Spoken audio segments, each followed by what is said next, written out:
வணக்கம், நான் உங்கள் Shabdina. Welcome back to Shabdina's kitchen. இன்றைக்கி நம்ம கிச்சனில் ஒரு அல்டிமேட்டான நல்ல டேஸ்டான நாக்கு ருசியான ஒரு குழம்பு எப்படி பண்ணுறது பார்க்க போகிறோம். அந்த குழம்பு என்ன கேட்டிங்கன்னா அப்பளம் பூ குழம்பு, அதாவது அப்பளம் குழம்பு சொல்லுவாங்க. நீங்கள் நார்மலாக வீட்டில் ஒரு கிரேவி பண்ணாலோ இல்லை குழம்பு பண்ணாலோ கண்டிப்பாக வந்து ஒரு பொரியல் ஒரு கூட்டு பண்ணல. ஆனால் இந்த ரெசிபிக்கு அப்படிலாம் பண்ண வேண்டியதில்லை. இந்த அப்பளத்தை பொரிச்சு கரெக்டாக இந்த குழம்புல எந்த பக்குவத்தில் போட்டால் கரெக்டாக இருக்குன்னு சொல்லிட்டு தெளிவாக வீடியோவில் கொடுத்துருக்கேன். அது மட்டும் இல்லைங்க, இந்த அப்பளம் எந்த அளவுக்கு போடணும், அதே டைமில் இந்த அப்பளத்தை போட்ட பிறகு எப்படி மிக்ஸ் பண்ணி எடுத்து சர்வ் பண்ணால் நல்லாயிருக்குன்னு சொல்லிட்டு இந்த மாதிரி சின்ன சின்ன விஷயங்களை அழகாக நம்ம பார்க்க போகிறோம்.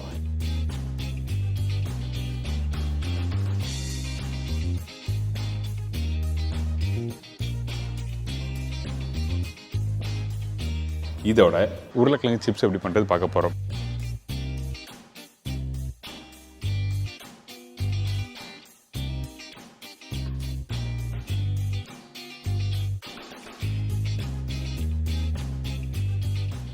ஃபஸ்ட்டு இந்த அப்பளம் குழம்புக்கு தேவையான பொருட்கள் பார்த்தலாமா?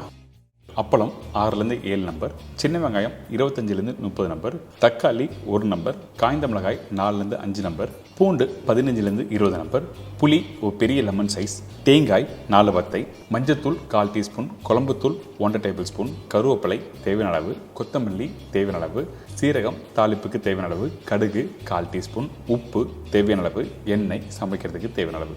இதாங்க இந்த ரெசிபிக்கு தேவையான பொருட்கள். ஃபஸ்ட் நம்ம என்ன பண்ணுறோன்னா, இந்த குழம்புக்கு தாளிச்சிட்டு நம்ம குழம்பு ஸ்டார்ட் பண்ண போகிறோம்.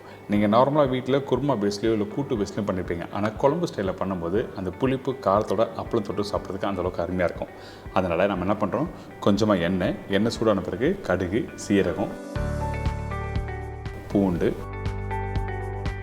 காஞ்ச மிளகாய், பச்சை கருவேப்பிலை இதெல்லாம் போட்டு தாளிப்பாக போட்டிருக்கோம். இதுதான் பேசிக்கான ஒரு தாளிப்பு. இந்த இடத்துல சின்ன வெங்காயம் போட்டிருக்கேன். இந்த சின்ன வெங்காயம் 25லேருந்து 30 நம்பர் வெங்காயம் சொல்லியிருக்கேன். தாராளமாக நீங்கள் போடலாம். இந்த வெங்காயம் வதங்கி முடிச்ச பிறகு தான் தக்காளி போடுறோம்.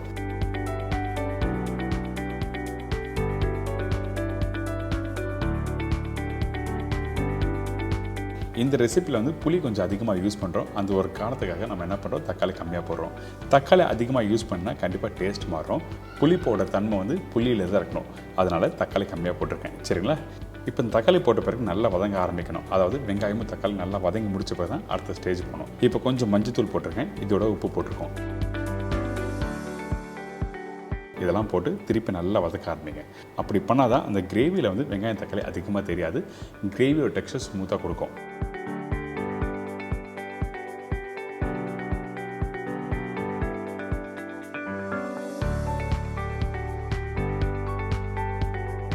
இப்போ பார்த்தீங்களா, இந்த வெங்காயம் தக்காளி பூண்டு நல்லா வதங்கியிருக்கு. இதுக்கு பிறகு நம்ம என்ன பண்ணுறோன்னா குழம்புத்தூள் யூஸ் பண்ணுறோம். இந்த குழம்புத்தூள் எப்படி பண்ணுறது சொல்லி நம்ம சேனலில் ஆல்ரெடி போட்டிருக்கேன். அந்த குழம்புத்தூள் நீங்கள் யூஸ் பண்ணிக்கலாம். அப்படி குழம்புத்தூள் இல்லாதவங்க நீங்கள் மிளகாத்தூளும் தனியாத்தூளும் யூஸ் பண்ணலாம். அப்படி யூஸ் பண்ணும்போது மிளகாத்தூள் எவ்வளோ போடணும் கேட்டால் 3/4 டேபிள் ஸ்பூன் மிளகாத்தூள், தனியாத்தூள் 1 டேபிள் ஸ்பூன். இப்போ இந்த மசாலாவை நல்லா மிக்ஸ் பண்ணுறோம். மிக்ஸ் பண்ணி முடித்த பிறகு கொஞ்சமாக தண்ணி ஊற்றி குக் பண்ண ஆரம்பிக்கிறோம்.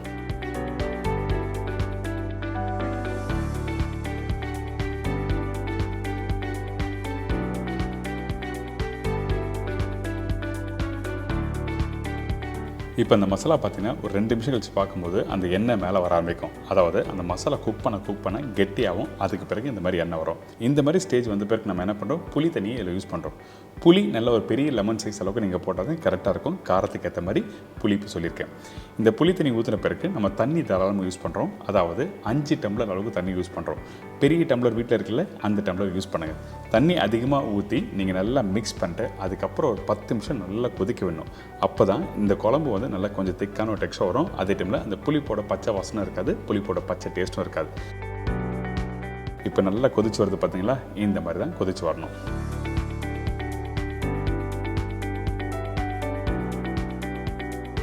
இதுக்கு பிறகு நம்ம என்ன பண்ணுறோம், கொஞ்சம் தேங்காய் பால் கடைசியாக தான் யூஸ் பண்ணணும். எப்போவுமே நீங்கள் எடுத்த உடனே யூஸ் பண்ண அந்த புளிப்போட சேர்த்து குக் பண்ணும்போது தேங்காயோட டேஸ்ட் மாற ஆரம்பிச்சிடும். அதனால் கடைசியாக தேங்காய் பால் போட்ட பிறகு கொஞ்சம் கொத்தமல்லி போட்டிருக்கேன். இதுக்கு பிறகு கொஞ்சம் லைட்டாக நல்லா மிக்ஸ் பண்ணுங்கள். மிக்ஸ் பண்ண பிறகு கொதிச்சு வரும். இந்த மாதிரி கொதித்து வரும்போது ஒரு மூடி போட்டு கரெக்டாக ஒரு 4லேருந்து 5 நிமிஷம் கழிச்சு ஓப்பன் பண்ணி பார்த்தீங்கன்னா ரெடி ஆகிடும் இந்த கிரேவி. அதே டைமில் நம்ம சைடில் அப்பளத்தை பொரிச்சு எடுத்துடலாம். அப்பளத்தை பொரிக்கும் போது கருகாமல் கரெக்டாக பொரிச்சு எடுத்துருக்கணும். கொஞ்சம் கருகுனா கூட கண்டிப்பாக நல்லா டேஸ்ட் மாற ஆரம்பிச்சிடும் அந்த குழம்புல போட்ட பிறகு. அதனால் கரெக்டான சூடில் வச்சு நீங்கள் பொரிச்சு எடுத்துடலாம். இந்த குவான்டிட்டிக்கு 6லேருந்து 7 நம்பர் கரெக்டாக இருக்கும். அதிகபட்சம் 2 நம்பர் எக்ஸ்ட்ரா போட்டுக்கலாம், அதாவது ஒரு 9 பீஸ் போட்டுக்கலாம் சொல்ல வரேன். அப்பளம் நல்லா பொரிச்சு முடிச்ச பிறகு எண்ணெய் சுத்தமாக இருக்கக்கூடாது. இதுக்கு பிறகு இந்த குழம்பு ஓப்பன் பண்ணி பார்த்தீங்கன்னா குழம்போட டெக்ஸ்டர் கரெக்டாக ஓரளவுக்கு வந்திருக்கும். அதாவது அந்த குழம்பு வந்து கொஞ்சம் திக்காக வந்திருக்கும். நீங்கள் வீட்டில் பண்ணும்போது தெரியும், கரெக்டாக ஒரு 10 நிமிஷம் கொதிக்க விட்டு எடுத்திங்கன்னா இந்த மாதிரி டெக்ஸ்டர் வந்திருக்கும்.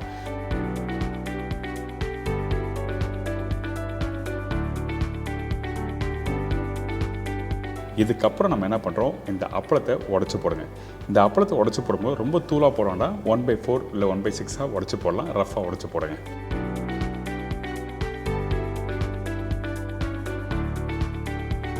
இதுக்கு பிறகு அந்த குழம்பு அப்பளத்தை நல்லா மிக்ஸ் பண்ணிட்டு இதோட கொஞ்சம் கொத்தமல்லி போட்டு எடுத்து சர்வ் பண்ணால் ஒரு சூப்பரான அப்பளம் குழம்பு ரெடி.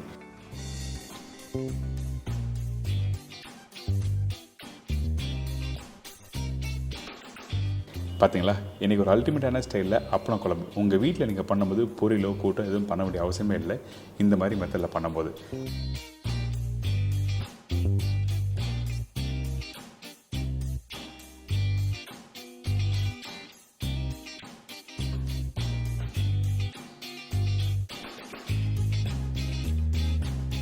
இதோட உருளைக்கிழங்கு சிப்ஸ் எப்படி பண்ணுறது பார்க்க போகிறோம். சிப்ஸ் உருளைக்கிழங்கு 1/2 கிலோ, உப்பு தேவைக்கேற்ற, ஆயில் குக் பண்ணுறதுக்கு தேவையான அளவு.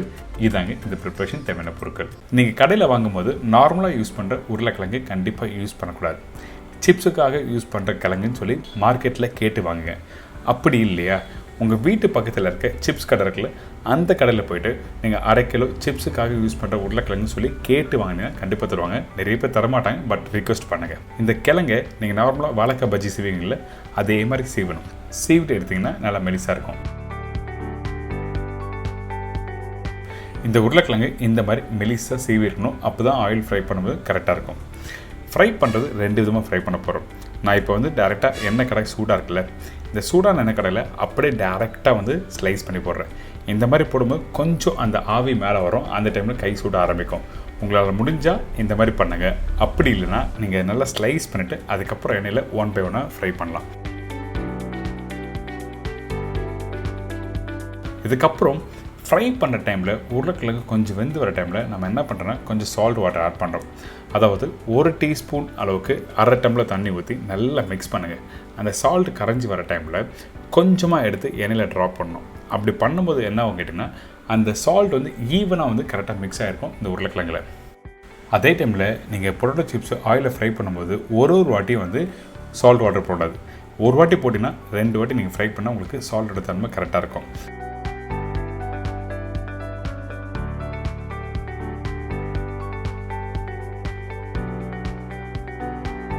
இப்போ ஃப்ரை பண்ணதை நல்லா கிறிஸ்பியாக அப்படி இன்னொரு பிளேட்டில் எடுத்து வச்சுருங்க.